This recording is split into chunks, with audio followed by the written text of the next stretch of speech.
الحمدللہ الحمد لولیہ والصلاة علی نبیہ والوزن والعدل والفضل والنظم والعزم بالجزم بوحدته بكبريائه بسلطان وبإعلان وبإتقان وبإيمان وبيان في فرقان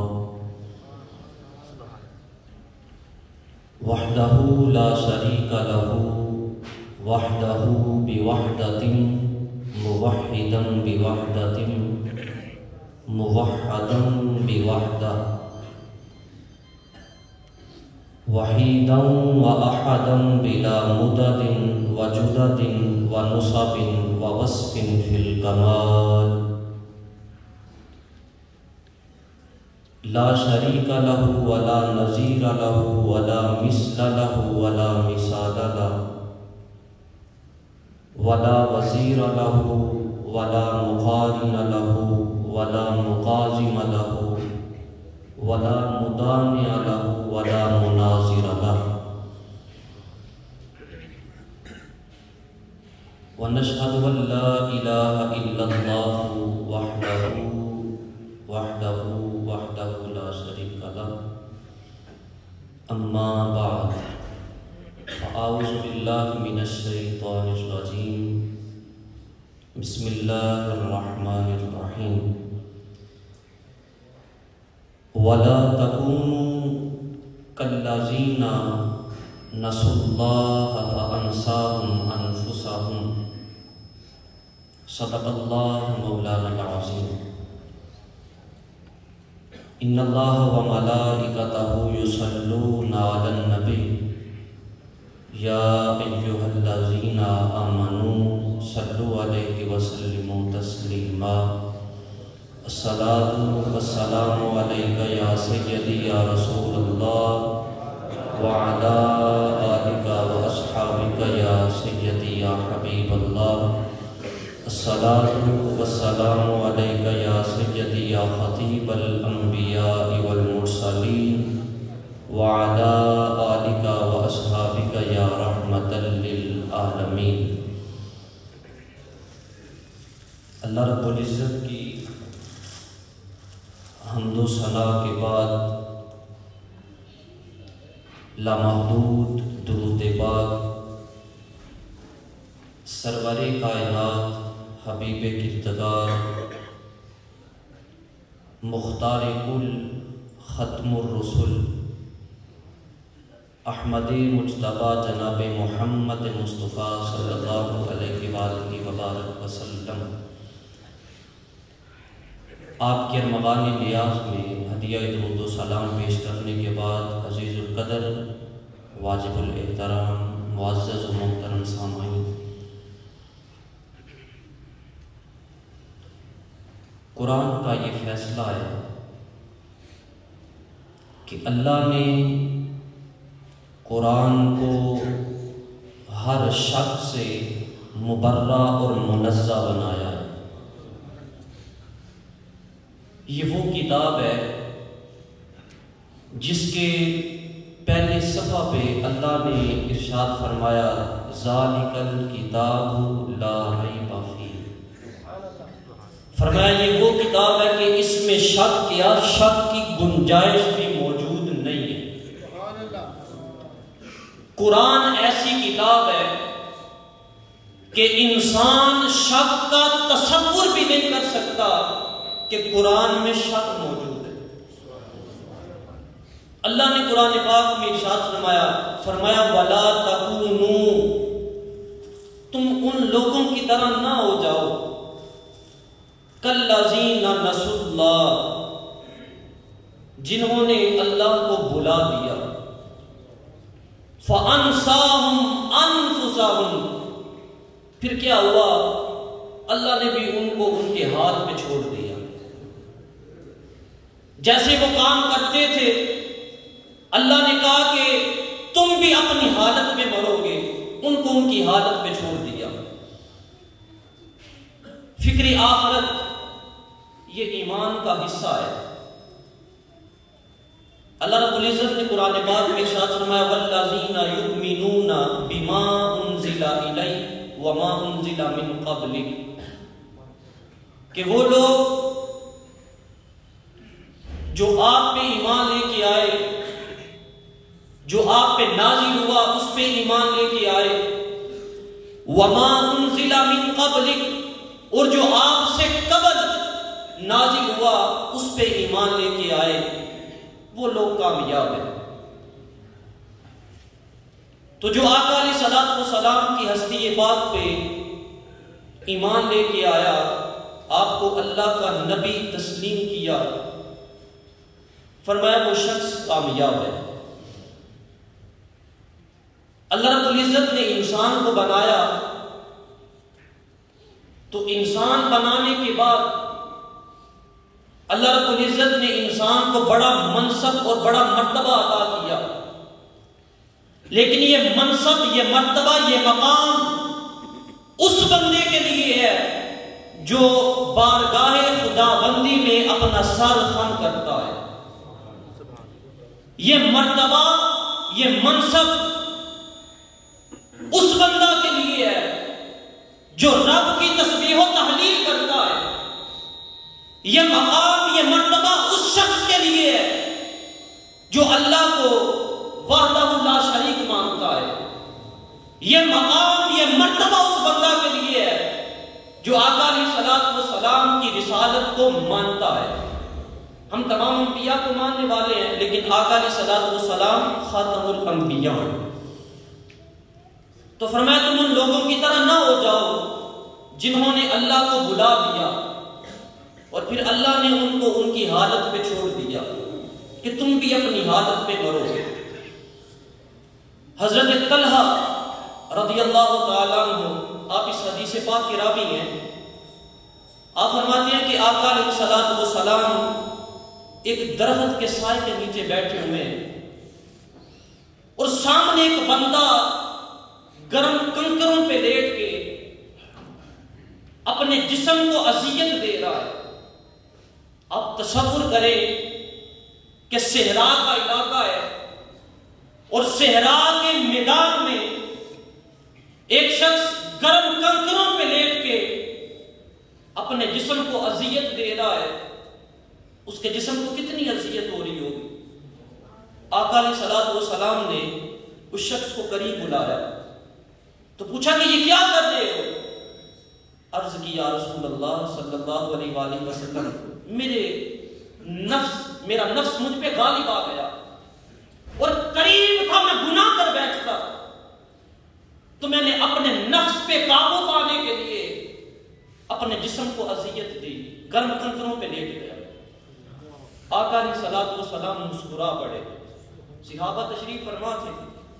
آقا نے فرمایا اے میرے صحابی، تو واقعی اپنے نفس کا وہی علاج کیا ہے جو علاج کرنا چاہیے تھا، تو نے واقعی اپنے نفس کا وہ علاج کیا۔ پھر صحابہ کو قریب بلایا اور کہا یا صحابہ آج قریب آ جاؤ، آج یہ شخص جو دعا کرے گا اللہ اس بندے کی دعا کو قبول کر لے گا۔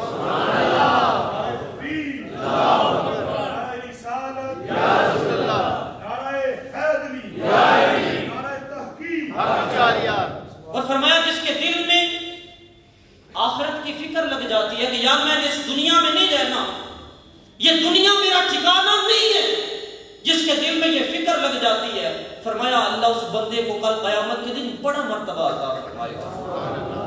تو آج دیکھ لیں ہمارے دلوں کی حالت کیسی ہو گئی ہے۔ ہمارے دل اگر ہم ذکر سنتے ہیں تو اسی طرح موم کی طرح نرم ہو جاتے ہیں، لیکن جو ہی بازار میں نکلتے ہیں تو پھر اسی طرح دلوں میں سختی آ جاتی ہے۔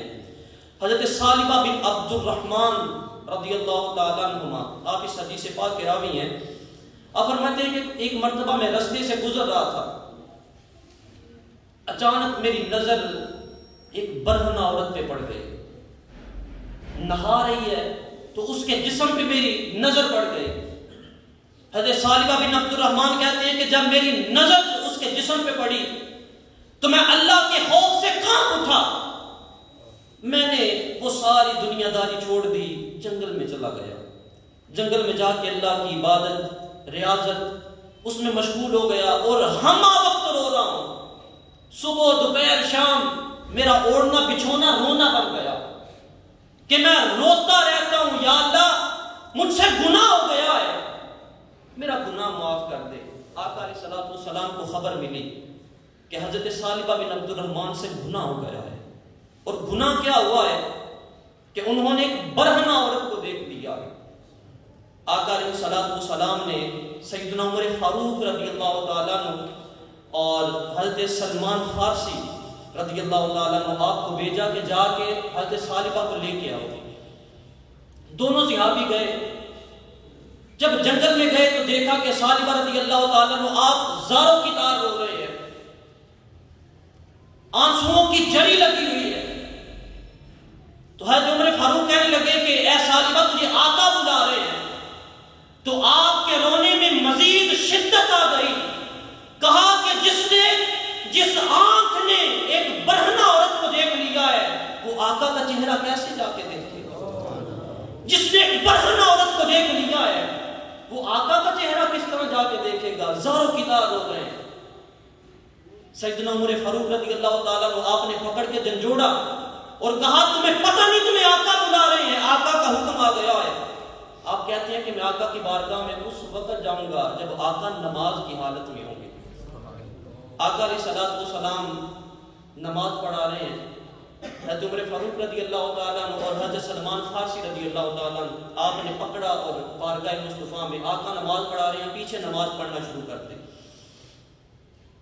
اب جب نماز سے فارغ ہوئے تو آقا علیہ الصلوۃ والسلام نے اپنا روح والدہا حضرت ثعلبہ کی طرف پھیرا. آقا علیہ الصلوۃ والسلام نے اپنے قریب بلایا اور پھر مصافحہ فرمایا اور کہا ثعلبہ تمہیں کیا ہو گیا ہے؟ تو حضرت ثعلبہ رضی اللہ تعالیٰ عنہ آپ کہنے لگے یا رسول اللہ صلی اللہ علیہ وآلہ وسلم مجھ سے گناہ ہو گیا ہے.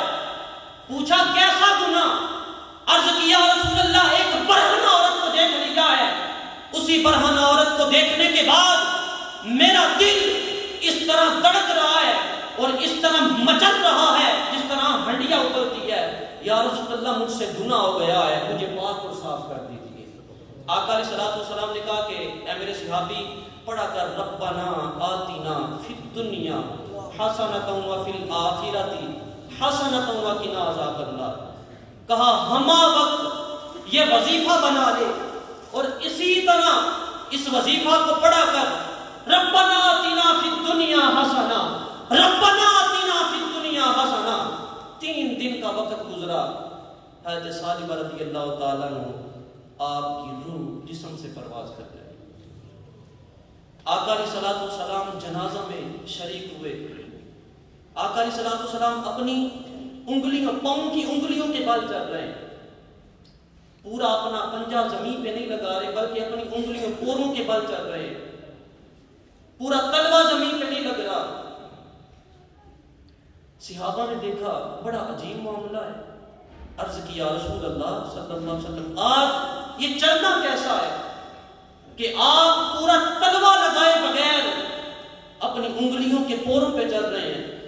آقا علیہ الصلوۃ والسلام نے ارشاد فرمایا میرے صحابہ اس نے ایسی توبہ کی تھی جو اللہ کو بڑی پسند آئی ہے, اور آج زمین پہ اس کا جنازہ پڑھنے کے لیے اتنے فرشتے اترے ہیں کہ مجھے پاؤں رکھنے کے لیے جگہ نہیں مل رہا. تو دیکھیے جن کے دل میں آخرت کی فکر لگ جاتی ہے کہ میں نے اس دنیا سے چلے جانا ہے, جس کے دل میں یہ فکر لگ جاتی ہے کہ میں نے اس دنیا سے پردہ کر جانا ہے, جس کے دل میں یہ فکر لگ جاتی ہے کہ یہ میری زندگی مختصر سی زندگی ہے, جس کے دل میں یہ فکر لگ جاتی ہے کہ میں نے اس دنیا میں نہیں رہنا, میرا اصل ٹھکانہ وہ جنت میں ہوگا. اللہ فرماتا ہے اے بندے جب تو دنیا میں رہتے ہوئے مجھ سے ڈرتا ہے, میرا ذکر کرتا ہے تو کانپ جاتا ہے, اللہ کہتا ہے اے بندے کل میں تجھے بڑی شانوں والا مرتبہ عطا کروں گا, ایسا مرتبہ عطا کروں گا کہ جو کسی دوسرے شخص کو میں وہ مرتبہ عطا نہیں کروں گا. اور مرتبہ کس کے لیے ہوگا؟ فرمایا اس بندے کے لیے وہ مرتبہ ہوگا جو بندہ اللہ کے خوف سے کانپ جاتا ہے. قرآن پاک میں اللہ نے ارشاد فرمایا وَأَمَّا مَنْ خَافَ مَقَامَ رَبِّهِ وَنَهَى النَّفْسَ عَنِ الْهَوَىٰ. فرمایا جو بندہ میرے سامنے کھڑا ہونے سے ڈر جاتا ہے، اپنے نفس پہ قابو نہیں پا لیتا، اس کا دل یاد الہی میں اتنا مشغول ہو جاتا ہے کہ جب میری بارگاہ میں آتا ہے اس کے رونگٹے کھڑے ہو جاتے ہیں. فرمایا وَأَمَّا مَنْ خَافَ مَقَامَ رَبِّهِ وَنَهَى النَّفْسَ عَنِ الْهَوَىٰ فَإِنَّ الْجَنَّةَ هِيَ الْمَأْوَىٰ. فرمایا جو بندہ میرے سامنے کھڑا ہونے سے ڈر جاتا ہے، اپنے نفس پہ قابو پا لیتا ہے، میں اللہ کل اس بندے کو 2 جنتیں عطا کروں گا. ایک جنت نہیں، فرمایا فَإِنَّ الْجَنَّةَ هِيَ الْمَأْوَىٰ، اس بندے کا ٹھکانہ جنت بنا دوں گا. اور فرمایا وَلِمَنْ خَافَ مَقَامَ رَبِّهِ جَنَّتَانِ، جو شخص میرے سامنے کھڑا ہونے سے ڈر جاتا ہے میں اس بندے کو 2 جنتیں عطا کروں گا. اللہ نے کتنا مرتبہ، کتنا مقام اس بندے کے لیے رکھا ہے کہ جو رب کی بارگاہ میں جاتے ہوئے لرز جاتا ہے، جب رب کی بارگاہ میں آتا ہے تو اس کا جسم کانپ جاتا ہے. جب بھی رب کی بارگاہ میں آتا ہے تو اللہ کے خوف سے اس کے رونگٹے کھڑے ہو جاتے ہیں. اللہ کہتا ہے میں نے اس بندے کے لیے بڑا مقام رکھا ہے. اور بڑا مقام کیا ہے؟ فرمایا میں اللہ اس بندے کو 2 جنتیں عطا کروں گا. ایک صحابی آقا علیہ الصلوۃ والسلام کی بارگاہ میں حاضر ہوئے اور آپ کے پیشانی سے اور ناک سے خون بہہ رہا ہے. ایک صحابی تھے، آقا علیہ الصلوۃ والسلام نے دیکھا کہ صحابی کی ناک سے اور پیشانی سے خون بہہ رہا ہے. پوچھا صحابی کیا معاملہ؟ عرض کی یا رسول اللہ صلی اللہ علیہ وآلہ وسلم، کہا کہ میں باہر گزر رہا تھا تو میری نظر کسی عورت پہ پڑ گئی تو اس عورت کے حسن میں فریفتہ ہو گیا. اچانک سامنے دیوار آ گئی، میں دیوار سے ٹکرا گیا. آقا علیہ الصلوۃ والسلام نے کہا کہ آتے ہماری بارگاہ میں ہو اور دل کسی اور سے لگاتے ہو، آتے میری بارگاہ میں ہو دل کسی اور سے لگاتے ہو. کہا ہے صحابی اپنی قسمت پہ ناز کر کہ اللہ نے تجھے تیرے گناہ کا بدلہ اسی دنیا میں عطا کر دیا ہے. یعنی تجھ سے گناہ ہو گیا، تو نے ایک عورت کو دیکھا اور اس کے حسن میں فریفتہ ہو گیا تو کہا کہ اے صحابی رسول اپنی قسمت پہ ناز کر کہ اللہ نے تجھے تیرے گناہ کا بدلہ اسی دنیا میں عطا کر دیا. اگر قیامت کے دن تجھے بدلہ ملتا تو فرمایا ان بطش ربک لشدید، تیرے رب کی پکڑ بڑی شدید ہے. کہا کل تجھے پھر بڑا شدید طریقے سے پکڑا جاتا، شکر کر اللہ نے تجھے تیرے گناہ کا بدلہ دنیا میں عطا کر دیا ہے. انسان بڑا خطا کار ہے، خطا کا پتلا ہے، لیکن بہتر خطا کار کون ہے؟ گناہ تو انسان کرتا ہے لیکن بہترین خطا کار آقا علیہ الصلوۃ والسلام نے ارشاد فرمایا. حضرت انس رضی اللہ تعالیٰ عنہ، آپ اس حدیث پاک کے راوی ہیں، آپ فرماتے ہیں آقا علیہ الصلوۃ والسلام نے ارشاد فرمایا ہر انسان گناہ کرنے والا ہے لیکن بہترین گناہ کرنے والا وہ ہے جو گناہ کرنے کے بعد رب کی بارگاہ میں آ جاتا ہے، جو اپنے مالک کو نہیں چھوڑتا، جو اپنے گناہ پہ ڈٹ نہیں جاتا بلکہ رب کی بارگاہ میں آ جاتا ہے اور اللہ کی بارگاہ میں آ کے معافی مانگتا ہے. اللہ اس بندے کے گناہ معاف کر دیتا ہے. اور حدیث پاک میں ارشاد فرمایا التائب من الذنب کمن لا ذنب له. ہم گناہ کرتے ہیں تو گناہ کرنے کے بعد اگر انسان کے دل پہ رقت طاری ہو جائے تو فرمایا التائب من الذنب، گناہ سے توبہ کرنے والا، گناہ سے توبہ کرنے والا ایسا ہے کمن لا ذنب له، فرمایا وہ اس طرح ہو جاتا ہے جس طرح کبھی زندگی میں اس نے گناہ نہ کیا. انسان سے گناہ ہو گیا تو گناہ ہونے کے بعد فرمایا التائب من الذنب کمن لا ذنب له، گناہ سے توبہ کرنے والا ایسا ہے کبھی زندگی میں اس شخص نے گناہ نہ کیا ہو. حضرت ابو سعید خدری رضی اللہ تعالیٰ عنہ، آپ اس حدیث پاک کے راوی ہیں، جان رحمت صلی اللہ علیہ وآلہ وسلم نے ارشاد فرمایا فرمایا کہ شیطان رب کی بارگاہ میں گیا، عرض کی یا اللہ میں تیرے بندوں کو جب تک ان میں روحیں موجود ہوں گی میں تیرے بندوں کو گمراہ کرتا رہوں گا، جب تک ابن آدم میں روح موجود ہے یا اللہ میں تیرے بندوں کو گمراہ کروں گا۔ اللہ نے بھی کہا اے شیطان تو نے اپنی قسم کھا کے کہا ہے، تو کہا کہ اے شیطان مجھے اپنی ربوبیت کی قسم ہے جب تک میرے بندے مجھ سے بخشش مانگتے رہیں گے میں اپنے بندوں کو بخشتا رکھوں گا۔ کہا ہے شیطان تو بھی قسم اٹھاتا ہے، تو بھی کہتا ہے میں بندوں کو گمراہ کروں گا، اے شیطان آج سن لے تو بھی مجھے اپنی ربوبیت کی قسم ہے، میں رب ہوں، مجھے ربوبیت کی قسم ہے۔ فرمایا میرے بندے میری بارگاہ میں آئیں گے قیام کی حالت میں، رکوع کی حالت میں، سجدے کی حالت میں، کہا مجھے اپنی ربوبیت کی قسم اے شیطان جب تک میرے بندوں کے جسم میں روح موجود ہوگی میں اپنے بندوں کی بخشش اور مغفرت کرتا رہوں گا۔ اسی وجہ سے کہا گیا کہ سورج کے غروب ہونے سے پہلے اللہ اس بندے کی توبہ کو قبول کر لیتا ہے۔ انسان گناہ کرتا ہے، اللہ رب العزت نے قرآن پاک میں ارشاد فرمایا یا ایھا الذین آمنوا، اے ایمان والو توبوا الی اللہ توبۃ نصوحا، جب بھی اللہ کی طرف توبہ کرو پکی اور سچی توبہ کرو، ایسی توبہ نہ کرو کہ مسجد میں بیٹھ کے توبہ کی، جو ہی مسجد سے باہر نکلے پھر وہی حرکات و سکنات، پھر اسی طرح معاملہ اور ماجرا، مال میں 2 نمبری۔ کہا کہ اس طرح توبہ نہیں کرنی، باہر گئے پھر اسی طرح زناکاری، باہر گئے پھر اسی طرح شراب نوشی، کہا اس طرح کی توبہ نہیں چاہیے مجھے۔ کیسی توبہ یا اللہ؟ فرمایا توبۃ نصوحا، پکی اور سچی توبہ کرنی ہے میری بارگاہ میں۔ پکی اور سچی توبہ کیسی؟ فرمایا کہ جس طرح بکری کے تھنوں سے نکلا ہوا دودھ وہ کبھی واپس نہیں نہ گیا، اسی طرح جب کسی انسان سے گناہ ہو جائے پھر زندگی بھر اس گناہ کی طرف نہ جانے کا عزم مصمم اور پختہ ارادہ کر لے، فرمایا ایسی توبہ کو توبۃ نصوحا کہا جاتا ہے۔ انسان گناہ کرتا ہے، گناہ کرنے کے بعد رب کی بارگاہ میں آ جائے، رب کی بارگاہ میں آ کے اللہ سے معافی مانگے، توبہ و استغفار کرے، گڑ گڑا کے اپنے گناہوں پہ نادم اور شرمندہ ہو کہ یا اللہ مجھ سے گناہ ہو گیا ہے، میرا گناہ معاف کر دے۔ اللہ بڑا غفور الرحیم ہے، اللہ بندے کے گناہوں کو معاف کر دیتا ہے۔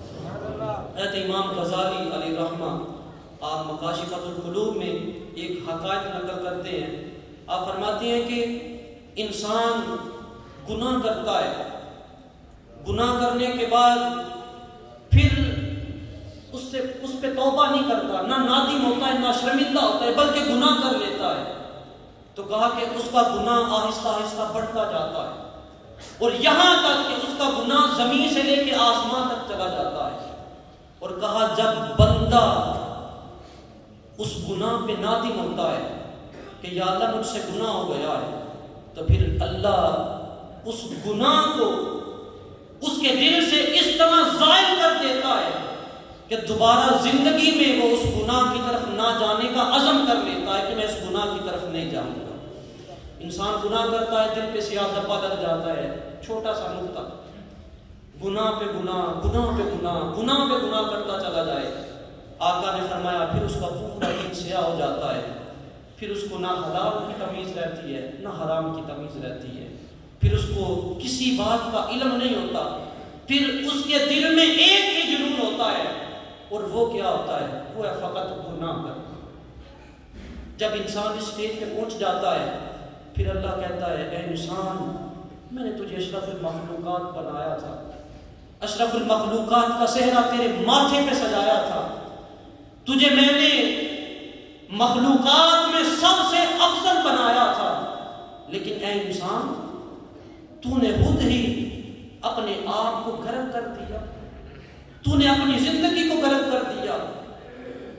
پھر اللہ کہتا ہے اے انسان اپنی قسمت پہ شرمندہ ہو، اپنی قسمت پہ شرمندہ ہو، میں نے تجھے اتنا خوبصورت بنایا تھا، اتنا خوبرو بنایا تھا، اور اگر انسان محنت کہا فرشتوں سے بھی افضل والا بن سکتا تھا تو، لیکن تو نے اپنی قسمت پہ ناز کیا.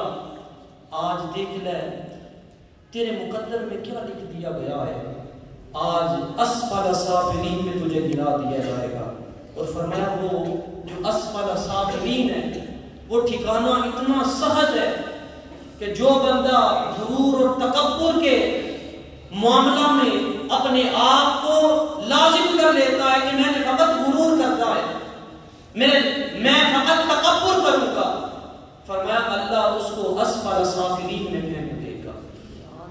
اللہ رب العزت نے ہمیں اشرف المخلوقات بنایا ہے، تو اشرف المخلوقات ہونے کے ویژن اللہ تعالیٰ ہمیں آقا علیہ الصلوۃ والسلام کے ساتھ پکی اور سچی محبت کی توفیق عطا فرمائے. اور جتنا ہمارے لیے مرتبہ رکھا گیا ہے، جتنا مقام اللہ نے ہمیں دیا ہے، ہمیں اس مقام کو سمجھتے ہوئے فکر آخرت کی تیاری کی کوشش کرنی چاہیے. اللہ رب العزت کے حضور دعا ہے کہ اللہ تعالیٰ ہمارے گناہوں کو معاف فرمائے. آمین. وما علیہ الا البلاغ.